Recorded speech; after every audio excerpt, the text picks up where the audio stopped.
Welcome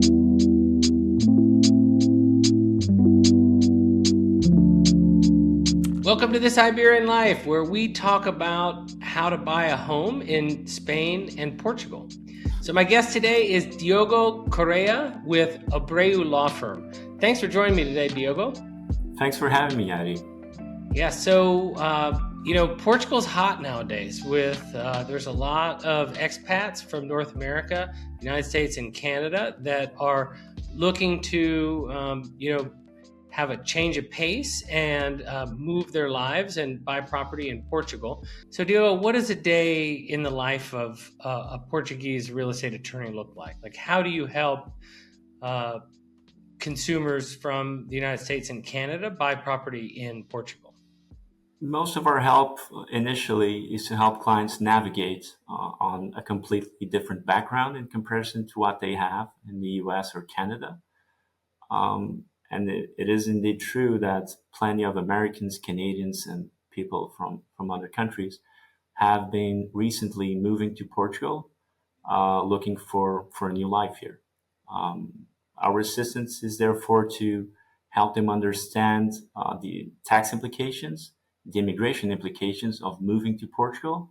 And in parallel to that, we also assist with the real estate part, either renting a property or buying one. Okay, great. And what city are you based in? I am based in Lisbon. Even that, Abreu has offices in Oporto and in Madeira as well. Great. And do you help people buy homes throughout Portugal? We do.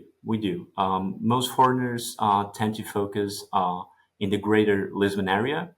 Others focus in the south of Portugal, in Algarve. And then we have other clients that look elsewhere within Portugal. But the two main areas, I would say, are greater Lisbon and the Algarve area. The Portuguese system is more or less uniform throughout the country, whereas in Spain it's highly regionalized. Is that the case?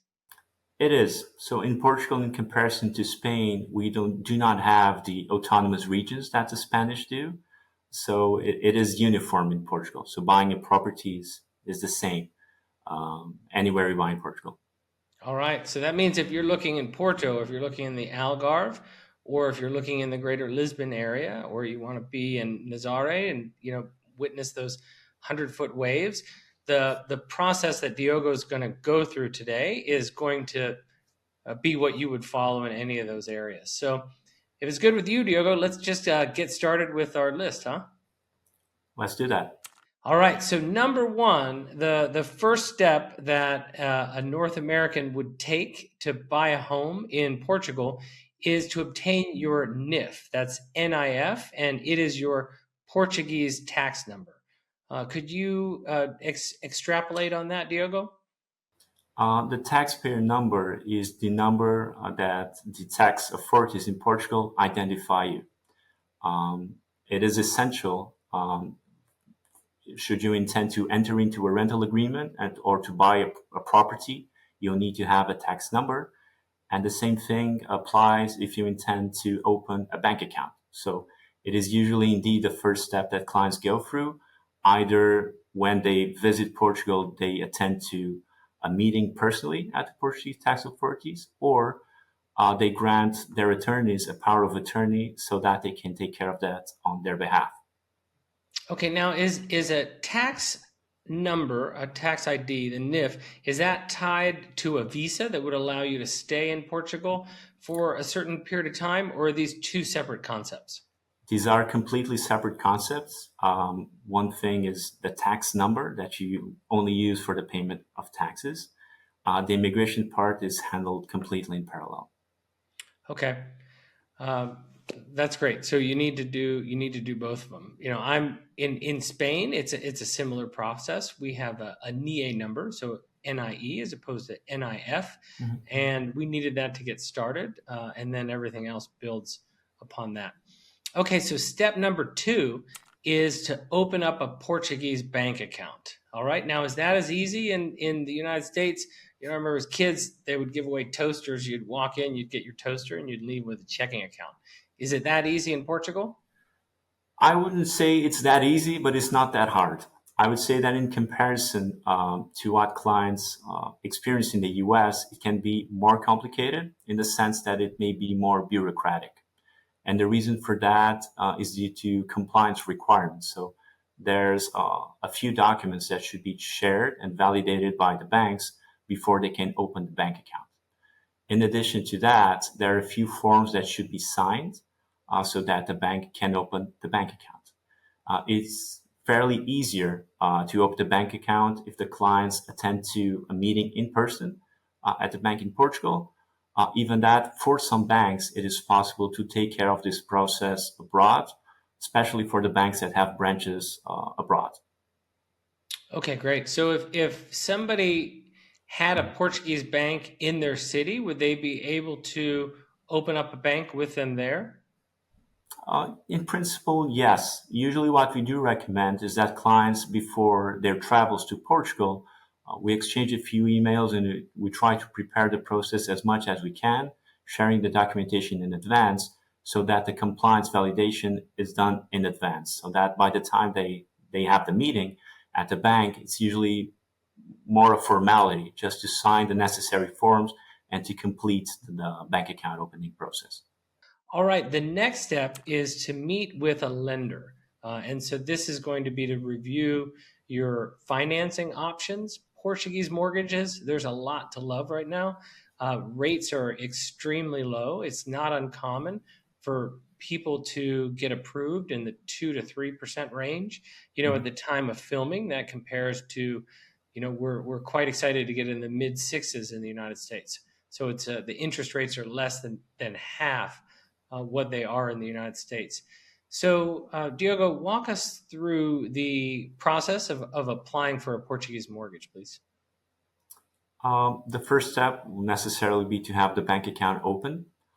Some clients take the opportunity while the bank account is being open to start discussing lending terms. There are many variables in the loan. If the client intends to go for a fixed rate loan or a variable one, it also depends on the age of the borrower. It depends on the asset itself. So there are a few variables, but on average, I would say that the amount that the banks are willing to lend the borrower ranges between 50 and 60% in a loan to value ratio. Okay, so that is going to be about a 50% to a 40% to a 50% down payment. Now, I've heard some foreigners talk about getting down payments in the 20 to 30% range. Is that just hearsay, or are those loans available as well for well qualified consumers?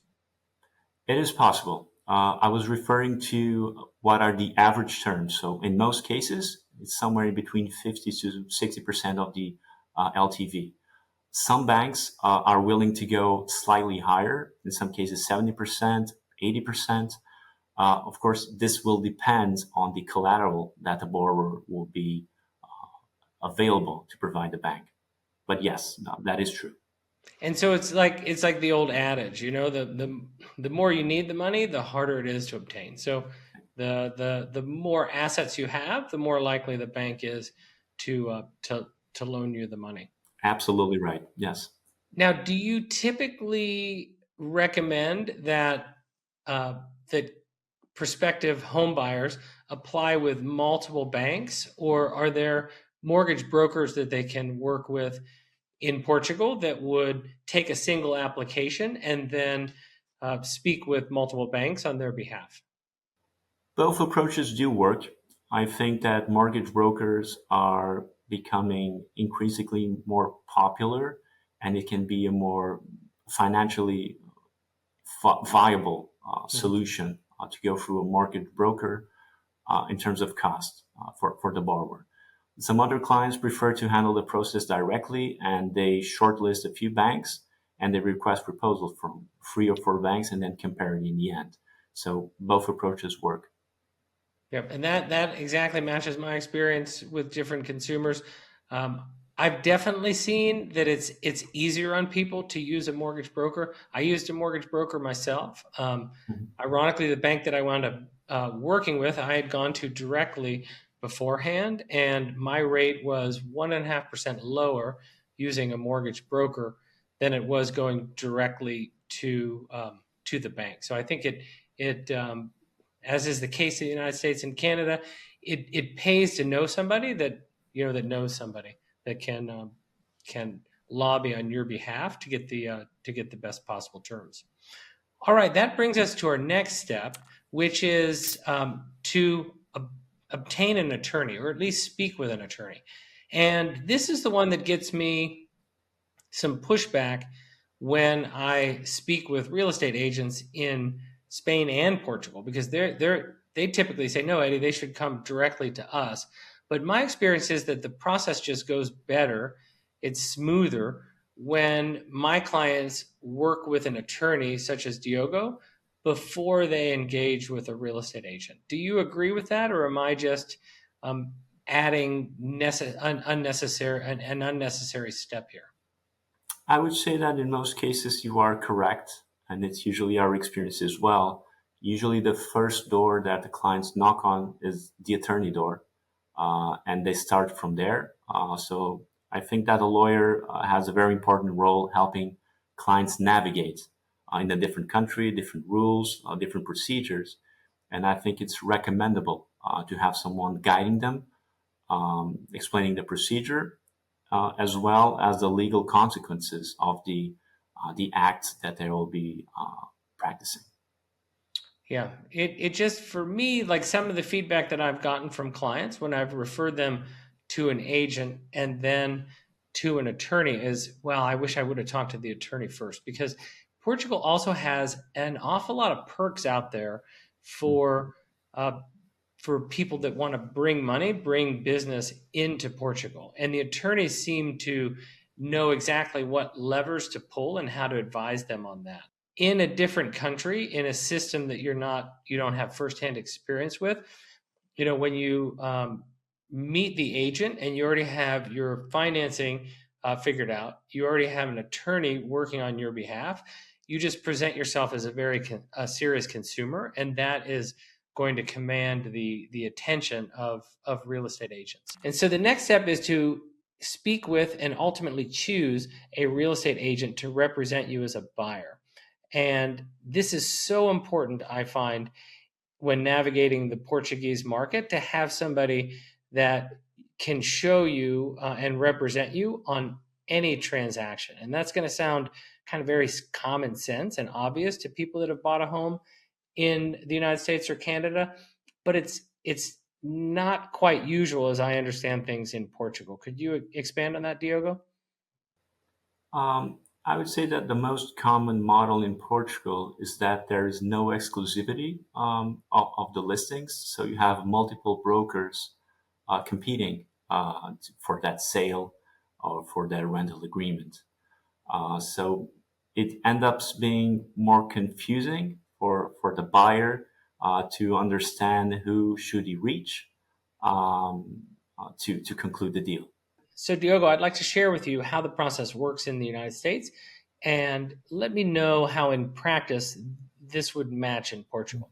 So, in the United States, um, most listings are listed by only one company. So it's an exclusive representation for the seller. They're going to then put the home in the multiple listing service, which is going to tell all the buyer agents out there, uh, you know, the terms that the home is available for, how it can be shown, all that type of vital information. A buyer in the United States is going to, when they select their agent, they're going to sign an exclusive right to represent buyer agreement. And that agreement is going to specify the compensation that the buyer's agent is going to receive. So let's just say that that's at 2.5%. There's no standard percentage, but for the sake of our conversation, let's just say that's 2.5%. How that reads is when they buy a home, they will owe their agent that 2.5% commission. However, built into the standard contracts in just about every region in the United States is a clause where the buyer can ask the seller to pay their buyer agency fee. So again, let's just say it's 2.5%. The buyer makes the offer. The offer says, I'm going to offer you this as the sales price. we're going to close on this date. I want this as closing cost assistance, and I'd like you to pay my buyer agency fee. The seller then can say yes or no to any of the terms, or they can negotiate. So they can say, we'll take your price, we'll take your closing date, but we're only going to pay X amount towards your buyer agency fee. And then the two sides either come together on that term or they don't move forward. How does that compare in Portugal? The standard arrangement is that the owner hired a broker and signed a brokerage agreement with him, establishing the brokerage commission. So what Okay. happens is when there's a match between seller and buyer, and if the buyer is assisted by a broker as well, the fee that was arranged between the owner and his broker is divided by the two. So ultimately, the seller would be paying the buyer's broker his fee. So this shared fees is a very common arrangement.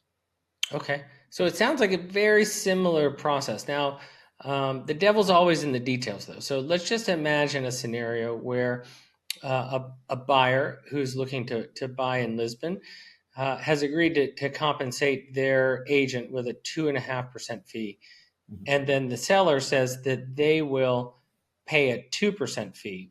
With a signed agreement, would the buyer be able to pay directly their agent that additional 0.5%? He could pay directly, provided that there is reference to the intervention of his broker in the deal, and this should be reflected in the transaction documents. Okay. Okay, great. So it sounds very similar. It sounds very similar to how things work in the United States.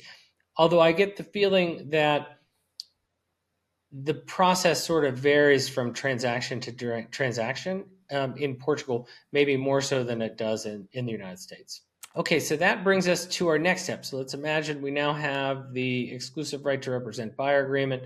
The agent is showing you properties in the area that you're interested in, and then you find the property you want, right? And so you're going to move forward, and this next step is you're going to make an initial offer. Now, in the United States, you would make an offer that became the final offer, right? So it's not a two-step process. It's just here's the contract, and once it's signed, there might be some contingencies, but it is a legal document that will take you all the way to closing. My understanding in Portugal is you sort of negotiate the big items at first, and then you fit everything else in second. So walk us through this first step, please. The first step out of three is the reservation agreement. It is optional, but is becoming more and more common for most transactions. And it lays out a sort of a skeleton of the purchase. So it identifies who's selling, who's buying, what the property is, what the price is, and how it will be splitted. So how the payments will be done, and any other main terms that the parties intend to agree.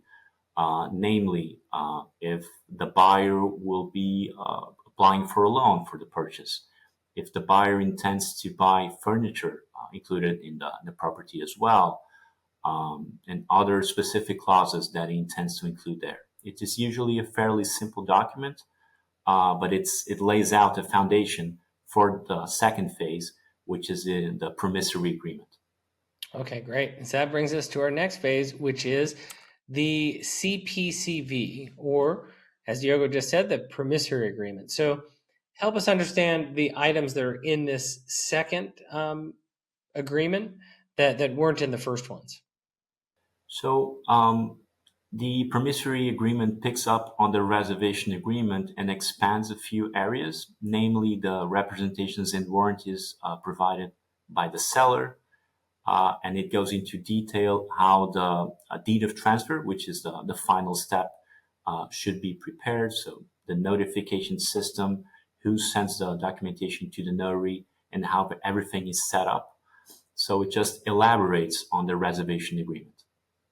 Okay, and let's talk about the deposit. So just going backwards one step, and the reservation agreement, what is the deposit and who holds it? And then on the CPCV, what does a typical deposit look like, and who pays that? Typically, the reservation agreement amount is around 5,000 euros. It can be slightly less than that or slightly more, but on average, that's the amount that is paid by the buyer, and it's usually paid directly by the buyer to the seller. In some cases, it is agreed that the broker holds that amount in escrow up until the parties agree to sign the promissory agreement. For the promissory agreements, the standard down payment ranges between 10 and 20%. In some cases, it can go slightly above that. So on the reservation agreement, we're looking at about a 5,000 euro deposit, and that could either be held directly by the seller or by the broker. And then on the CPCV, this is when things get really serious. We're looking at a 10 to 20% deposit, and that is often held by the seller directly. Correct. Yes. Okay, so this is one of the reasons why I say, as an American, don't go about this process alone, because that goes against everything I've ever taught clients in my almost 30 years representing buyers and sellers in real estate in the United States, which is who holds that deposit. So in the United States, that deposit would typically either be held by a brokerage or the title company. Very different in Portugal. And it's very common for the sellers, as Diogo just said, to hold the deposit. And so it's easy to say, well, I just will tell them no, and I'll say that I want an attorney or some type of a third party to hold the deposit. Well, that sounds great, but what if you want to buy the home? And what if the Portuguese seller says, that's not how it works, my friend, in Portugal? So it's very key to have excellent representation that you can trust and that can help you navigate this system and mitigate the risks as much as possible, and yet still position you to be able to buy the property. So if we could talk about, in the CPCV, are there typically contingencies included? Like, for example, in the United States, it is very common for there to be a home inspection contingency. In areas where there's different environmental concerns, like radon, there could be a radon gas contingency. If the home is on a well and septic, there's well and septic contingencies. Are those common in Portugal? It is, and it's becoming increasingly more common to foresee that the decision to buy will be subject to a satisfactory technical and legal due diligence. And this is usually foreseen in one of two moments, either initially in the reservation agreement or at the promissory agreement, and it would be considered as a condition precedent for closing. So yes, it's becoming much more common to have those sort of provisions. And that seems like an evolution of the process. Okay, so this brings us to our next step, which is navigating the financing and then the everything that goes into from contract to close. And so walk us through this step. Like, when is a mortgage completely approved? Do the buyers know sort of upfront that, hey, I know this lender is going to do it and it's just a formality moving forward? Or are they continuing to navigate things with the lender up to closing? The bank will intervene in two main parts. The first one being the approval of the credits on a personal collateral level of the borrower, and the second one, the approval of the property. So usually there's an appraisal at some point, which will allow the bank to calculate the loan to value, and these two go hand in hand. Usually the trickiest part for the buyer is to make sure that the timings of the approval of the loan match with the timing for closing, as foreseen in the promissory agreement. In some cases, it can be a complicated matter, so having a lawyer involved usually helps. So in this step, the deposits that were made are really important. So let's just say that a buyer had a home inspection contingency. They did the home inspection and they decided they did not want to purchase the home. I take it it's not an issue to get the deposit back from the seller? Usually, if the buyer decides to terminate the agreement and not to proceed with the purchase, he should notify the seller, informing him of that decision. Under normal circumstances, the seller will comply with the mechanism that should be foreseen in the agreement, and he should reimburse the buyer of the amount that he has paid. Okay. So if there's a home inspection contingency, it's a legally valid request to terminate. It's not an issue getting the deposit back. But now let's look at it on the other side. Like let's just say that a buyer just outside of a contingency period decides not to purchase the home. It would seem like it's really hard to get the deposit back, right? Because the seller's holding it directly. I would make a distinction. If the buyer decides to walk away during the reservation agreement phase, it is fairly easier Okay. because the it's much more open agreement, the reservation agreement, and there's more room to terminate the agreement. A different matter will be to terminate the promissory agreement. In those cases, if it's just an unilateral decision for the buyer to terminate the agreement, he should in principle lose the down payment that he has paid for. Gotcha. So would it be cleaner to do the home inspection during the reservation agreement and then before the CPCV? Ideally, when there is time, yes. It will be preferable to sign the reservation agreement and to conduct the legal due diligence and the technical due diligence during the reservation period, and Okay. only then to sign the promissory agreement. That's the safest route. Okay. However, there are some cases when there is no time for that. So there's a bit of a leap of faith by the buyer. They end up signing the promissory agreement and foreseeing as a condition precedent, should the seller accept that, that the final purchase will be subject to a satisfactory technical and legal due diligence. Okay, great. And that's where you rely on your local representation. Now, what if the seller changes their mind? How what happens there? If the seller breaches the agreement, it should reimburse the buyer of the amounts that he has paid in double. Okay, so this is a serious agreement, right? It's serious for both sides. It's a leap of faith on the buyer side to enter into this agreement, especially if the seller's holding the deposit. But the seller, at this point, they're committed to selling you this house because if they change their mind, they have to give you double, and we're talking a 10 to 20% deposit. So that is a substantial sum. So that brings us to our next step. And in the United States, this would be called closing day, right? Where you go to the title attorney and you sign all the documents. How does that work in Portugal? It's the exact same thing. Signing or closing dates, both parties appear before the notary. They will sign a deed of transfer, which is a standard document which will identify who's selling, who's buying, what the property is, how the price was paid, and everything was declared. And reference will be made to all the property documentation. Both parties will sign it, including the notary. One very important aspect of the deed is that prior to the execution of the deed, right before signing, the notary will verify the payment of the transfer taxes. This is a very important step that will take place on the date of execution. Okay, so let's talk about these transfer taxes because they're more substantial in Portugal than what a U.S. consumer is accustomed to. But after Diogo explains this, I'll give you the flip side in terms of when you break even on those expenses.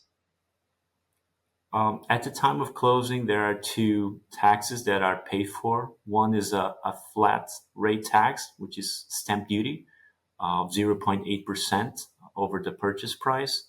And then there's real estate transfer tax, which in Portuguese stands for IMT. The calculation of IMT has many, many variables.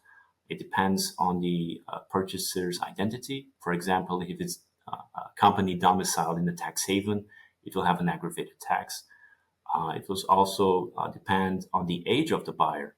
There's a reduced IMT for younger buyers. It also depends naturally on the price of the property, on its nature, as well as on its location. But on average, as a ballpark figure, I think clients can consider 6.5%. Even that, there are many variables to consider. Okay, so that's 6.5% all in, or is it 6.5% plus the additional tax stamp, which I believe you said was 0.8%. So the total on average is 7.3%. Correct. Okay, 7.3%, and then any additional fees on top of that? Like, what typically would the notary charge? Attorney fees? It depends on the notary. The notary will charge a fee that sometimes is calculated over the purchase price. And in addition to that, it will be the registry fees as well. I would Okay. say on average for an average property, anywhere between 1,000 to 2,000 euros in notarial fees and registry fees. It can go higher than that, but usually hardly lower than 1,000 euros. Okay, gotcha. So we're looking at let's just say ballpark 7.3% plus another 1 to 2 thousand euros at closing. And so this is a lot higher than you'd have in the United States.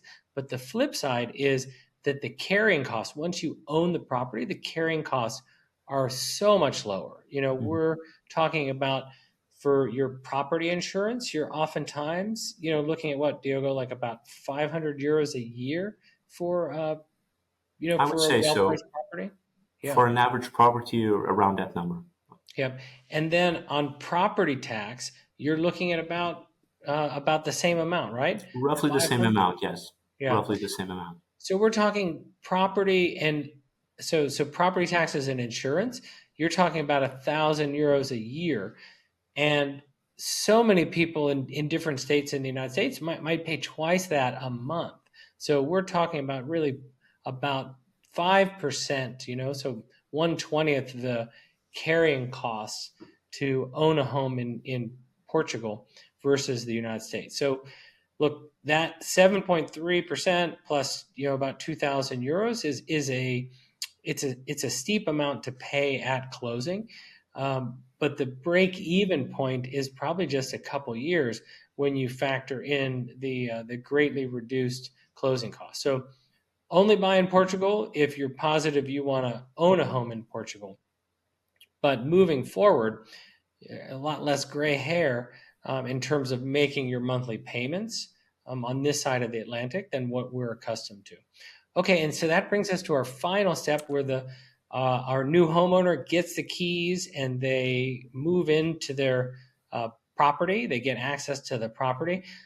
But there are some bureaucratic steps that go along with that. So how does your company help people, navigate what comes next once you have the keys? The first step that we assist on is the update of the registries that will be necessary following the execution of the deed. And usually that is something that is taken care of by attorneys. The second part regarding the actual use of the property, there is the need to update contacts with the condominium, so the homeowners association, and also to update the utilities. I would say that the latter, to update the utilities, can be the most bureaucratic step, especially if you're hiring new ones. So transferring existing contracts to a new name is fairly simple. Hiring new contracts can be a little bit more complicated. But in any event, our team advises on that. It can help. And the same thing goes for brokers, which are also familiar in this sort of assistance. There we go. That's the step to buying a home in Portugal. I would argue that the 11th step is that you should contact me at This Iberian Life so I can help you, work through a plan for, whatever type of property that you want to buy in Portugal, and connect you with the right people, connect you with a local lender in the area, an attorney like Diogo, and ultimately a real estate agent. And everybody along with me, we're going to work in tandem to make sure that you understand all the different variables involved at every single step, and then you can make the right decision to move forward and ultimately, enjoy your new life owning property in this beautiful part of the world. So thank you so much for joining me, Diogo. It's been a pleasure speaking with you. And those of you at home, if you enjoyed this, hit that subscribe button so you can get notified when I publish new material, which tends to be each and every week. And if you liked it, hit that like button. That helps us with the algorithm. So, all right, Diogo, have a great rest of your day. And I look forward to speaking with you again and introducing you to a bunch of American and Canadian buyers. Thank you very much, and speak soon.